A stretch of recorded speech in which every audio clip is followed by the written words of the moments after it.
And can you please acknowledge that this statement is being video and audio recorded and that you are consenting to this recording? Yes, that's correct.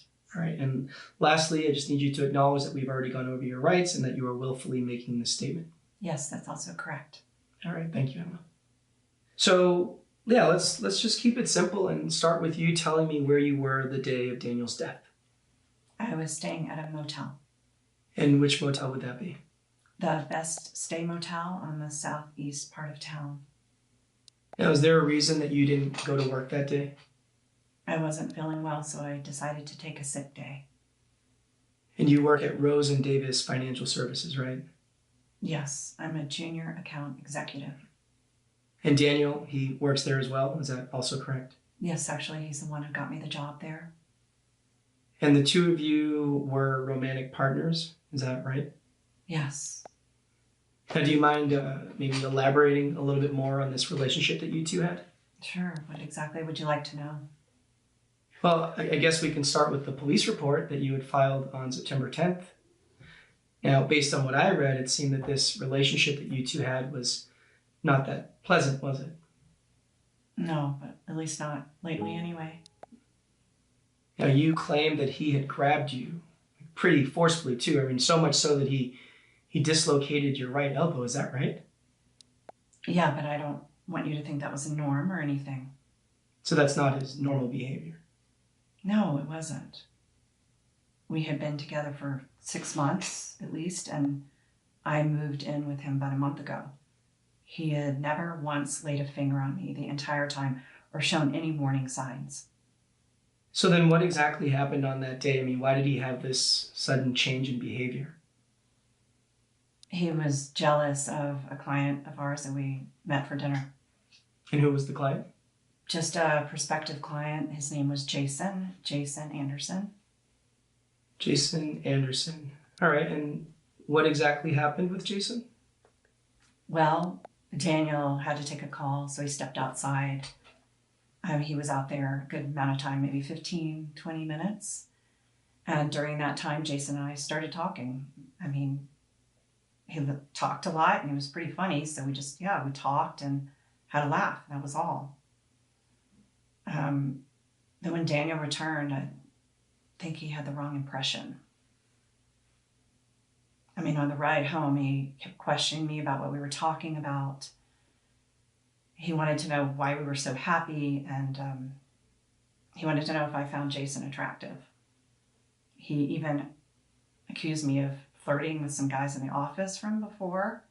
Honestly, I have no idea what he was talking about. So has Daniel showed signs of jealousy like this in the past? No, but I mean, there was never a situation like this before anyway. You can continue. Well, when we got home, he didn't seem to calm down at all. We were in the kitchen at the time, and he accused me of lying, and he said he didn't believe anything I had told him. I tried to de-escalate the situation by leaving, but then he blocked me with his body and backed me into a corner. And he grabbed me by the shoulders and forced me to tell him the truth. But what was I supposed to say? I already told him the truth. So then I pushed him off of me. And that's when he yanked me really hard by the arm and threw me to the floor. Oh my God, it hurt like hell.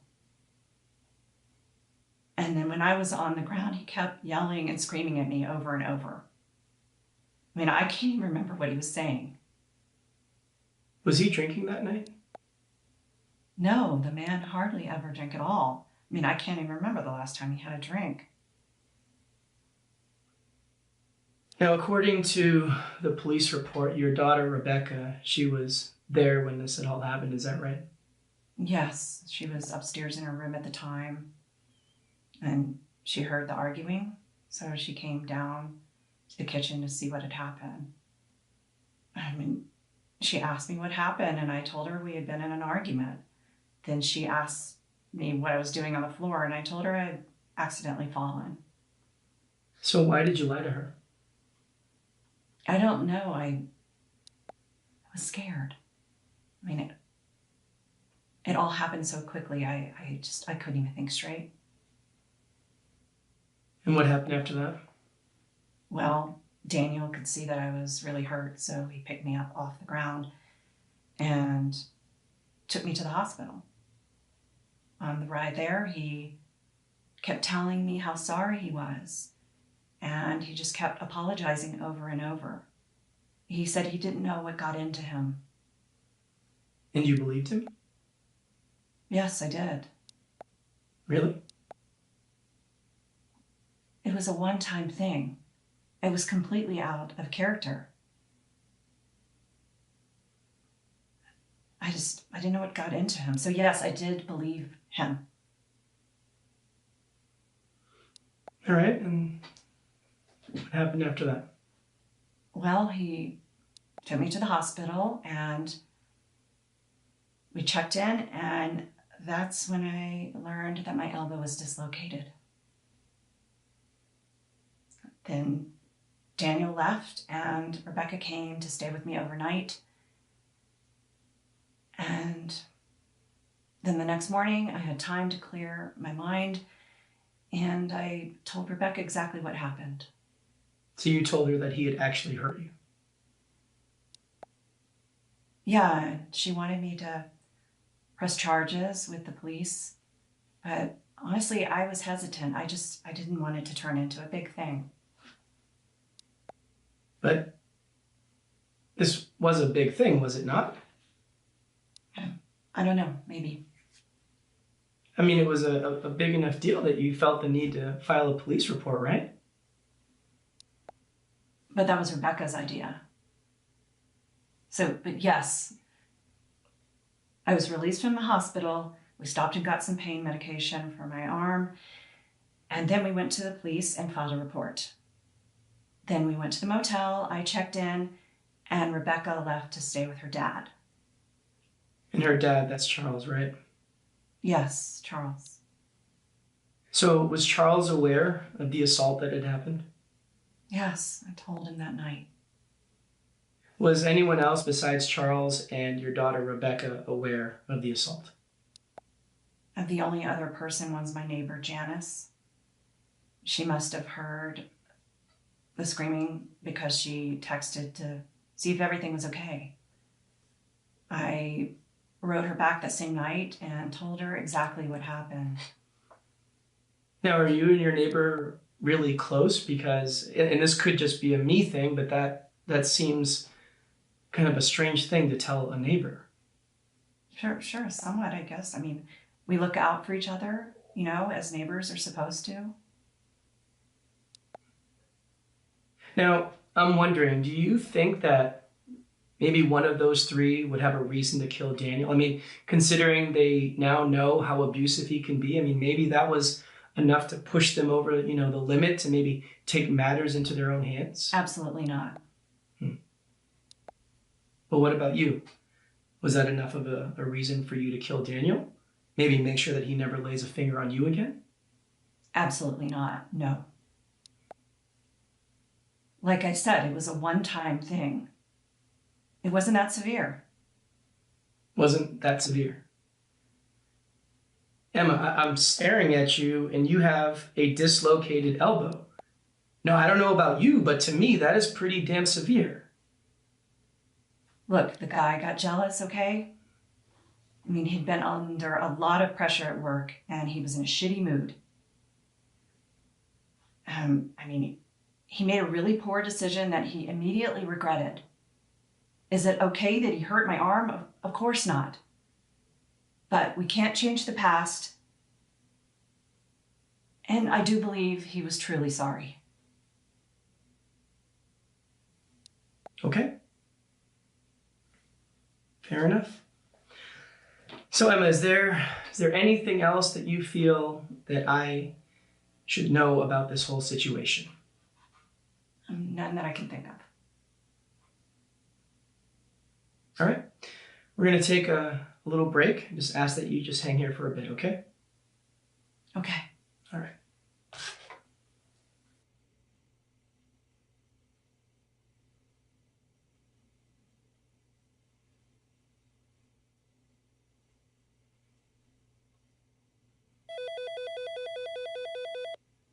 All right, you saw the interview. You think she's being completely honest? I really can't say for sure. What I want to know from you is if you think she's telling the truth about how severe the abuse was. And I'm talking both physical and verbal. That's a major piece of this whole thing. Whether she's being honest or not will give us a decent idea on how to move forward with this investigation. So let's make sure we really judge this correctly. The right approach should get her to open up a bit more. I'll trust your judgment with that. You tell me, and that's how I'll proceed with her. No rush. Look over whatever you need to and call me back. All right, talk soon.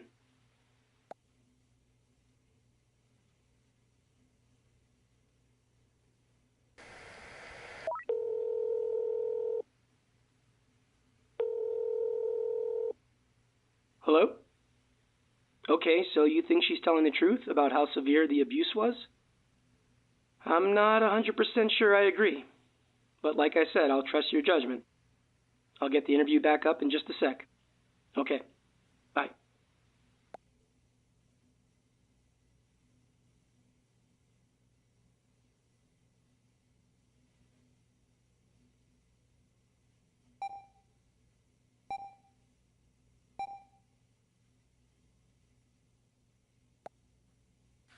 This is a continuation with Emma Richardson. So look, Emma, I want you to know that I do believe you, okay? I believe you when you say that the abuse wasn't that severe. Now, let's just put that aside, all right? Is there anything else in regards to your relationship with Daniel that you feel I should be aware of? Anything at all? No, nothing I can think of. You sure? Yes, I'm sure. Okay. All right, then let's give you a break, okay? All right.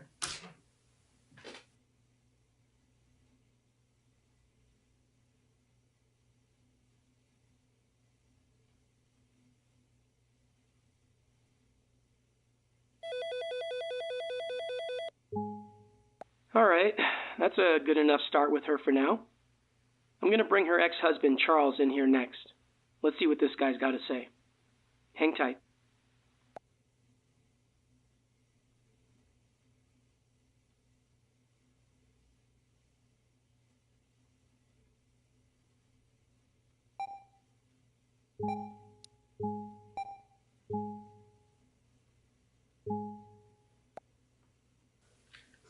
All right, Charles, we are recording. Today is September 19th. I am Detective Martin Ruiz, badge number 7621. And with me here is Charles Humphreys. So, Charles, we'll just start with you spelling your first and last name for me. Okay. CharlesHumphries. And can you please acknowledge that this statement is being video and audio recorded and that you are consenting to this recording? Yes, I do. And lastly, if you can please acknowledge that we have already gone over your rights and that you are willfully making this statement. Yes, I do. All right, thank you, Charles. So, Charles, let's just start with you telling me, why were you seen entering Daniel's house the day of his death? Well, I was doing a favor for Emma, right? I went there to pick up some items that she had forgotten, right? She didn't want to enter that house again, so I went there for her. And what sort of items were you picking up? It was like some clothing and other personal items, right? I didn't sort through the bag, so I'm not 100% sure what may have been in it. So you said the bag. So you were there to pick up a bag of hers, is that right? Correct, right. She put it by the front door in the entryway. I walked in, I grabbed the bag, and I left. And Charles, you're a realtor, is that correct? Yes, that's correct. So that means you get to pretty much set your own hours, right? To an extent, sure. Now, you didn't have any appointments or any meetings that morning? That is correct. So, did you see Daniel when you went inside the house? No, I didn't. I didn't see his car in the driveway either, so I just assumed he wasn't home. But look, I didn't even go in the house. I just went in the entryway, I grabbed Emma's bag, and I left. That's it. Now, are you aware that Daniel had been killed on that day and that his body was found inside that house? I'm aware of it now, but at the time, no. I wasn't aware of it at the time. So what do you know about Daniel's death? I know that he was apparently shot and killed. I'm also aware it possibly could have been a suicide, that he took his own life. Do you believe that? Do you believe that he took his own life? Certainly seems like a possibility, yeah. So how well did you actually know Daniel? Not well at all. I mean, I mostly knew about him through Rebecca. Right? I only personally met him a few times. A few times that I did meet him in person, I mean, he seemed like a pretty cool guy, right? He was friendly and upbeat, just a good all-around guy. It wasn't until much later that I learned about him abusing Emma. Needless to say, that changed my opinion of him real quick. Yeah, I could imagine. So tell me about Emma. What is your relationship like with Emma? Emma and I are on pretty good terms, all things considered. Right? Like, we were married for almost 20 years. We had Rebecca. Everything was going really well. But, I mean, slowly things just didn't work out like we had hoped. So we got divorced about 2 years ago. I mean, it wasn't an ugly divorce or anything like that. But we both agreed that it wasn't working out. So we decided to call it quits. Right? And here we are. So do you still stay in touch with her? It's not like we're best friends or anything like that. But we have a daughter together. So, yeah, we are in touch from time to time. And do you still care for her? Not in a romantic way, no, but as a person and the mother of my child, yes, I absolutely do care about her.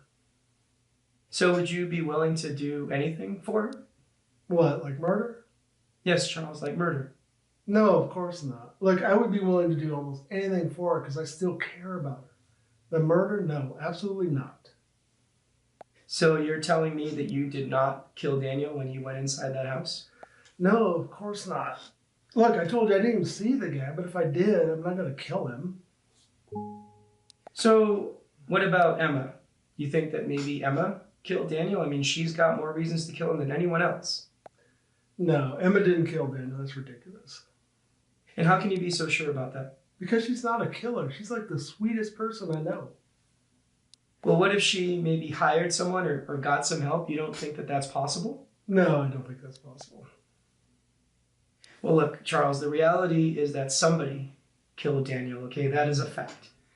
Now, we know that Emma has been on the receiving end of his abuse, all right? Now, that has got to be scary as hell for her.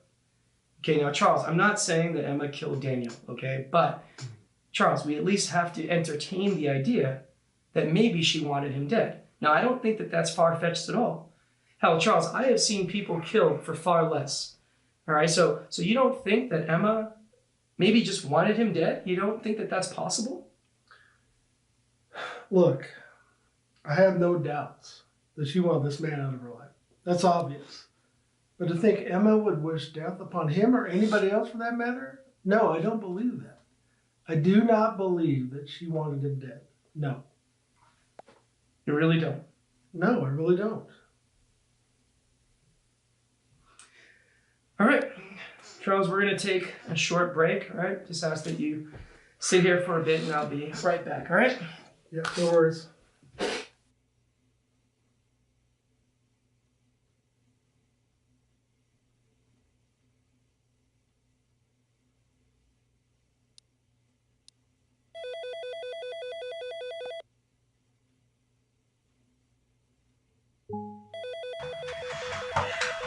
All right, we got to hear his take on things.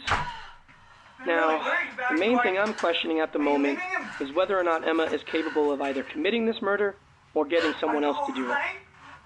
She really does seem like the person that has the most to gain from Daniel's death. But her ex, he doesn't seem to think that she has that in her. Okay, I got you. I don't know. You go ahead, I'll get the suitcase. You think Charles is telling the truth? Okay. You think he really believes that Emma isn't capable of going through with murder? Does he really believe that she had absolutely nothing to do with this? Again, we got to be careful with how we judge this. Pushing him in the wrong direction may not get us the info we need. I want to know what you think. I'll proceed based on that. So just give me a call when you know, and we'll go from there. All right? Bye.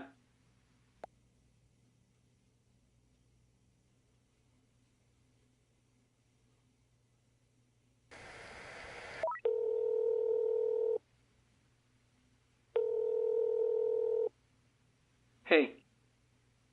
Yeah, I gotta say, I agree with you on this one. He does seem pretty sincere. All right, I'll continue the interview. We'll We'll be back up in just a sec.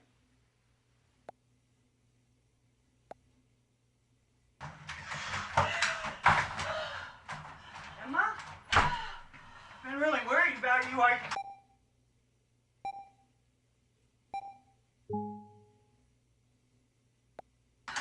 Are you leaving him?